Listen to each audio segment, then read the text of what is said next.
Well, in your 5 seasons with UIC, you have been nominated by the Horizon League, both Women's Swimming Coach of the Year in 2003 and Men's Swimming Coach of the Year in 2005.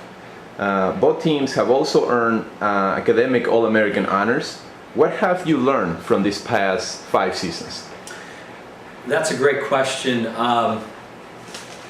What I've learned is that we as coaches help provide a structure for the student or the student athlete to hopefully succeed. And ultimately it's up to them, but we as coaches provide a structure in the classroom, in the pool, in the weight room, whatever the venue, to succeed. And luckily through their hard work, through the kids' hard work, I've been able to get a few awards there. But ultimately it's up to them to come to the pool every day and train hard and work smart, and hopefully we do provide that background, that standard that they hopefully will achieve. Well, talk to me about how do you approach how do you plan the season? The first, we have about a 24-week season, so the first 6 weeks is what I call general conditioning. A lot of kicking, a lot of IM training, a lot of middle distance training, middle distance free training. Got to lay the groundwork. It's like building a pyramid. You have to lay the base work before you get to the top. So the milers, the sprinters, the distance swimmers are all doing the same type of work.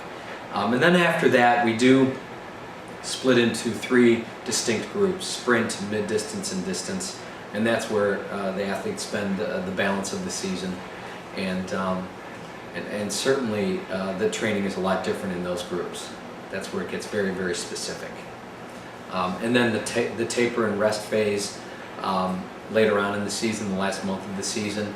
Actually leading into the taper and the rest phase, we do a lot more quality work, a lot more sprinting, pace work. We do pay attention to that during the regular season, but really kind of focusing on that in the last few weeks. And then the taper and rest phase, where we decrease the yardage and decrease the workload, so they will have more energy for their racing at the end of the season. Give me some examples of some training methods that you use to enhance kicking power. Yeah, that's one of the things that I've really learned over the last few years, and I guess going back to one of your original questions, is I've really become a proponent of a lot of kicking.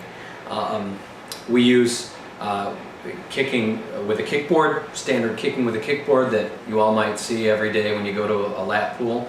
We'll do a lot of dolphin kicking, a lot of body undulation, what I call it, because I do think it involves the entire body. It's not just the lower half.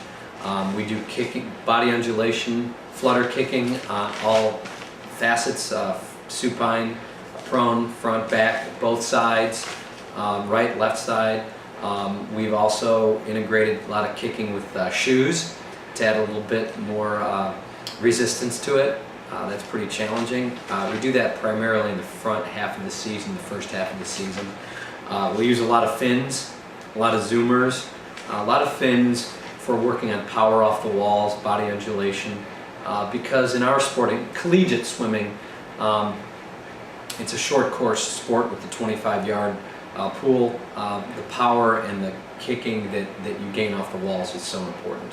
So we do train a lot of lung capacity, holding their breath, along with power kicking. So we use a lot of different toys when we work on kicking.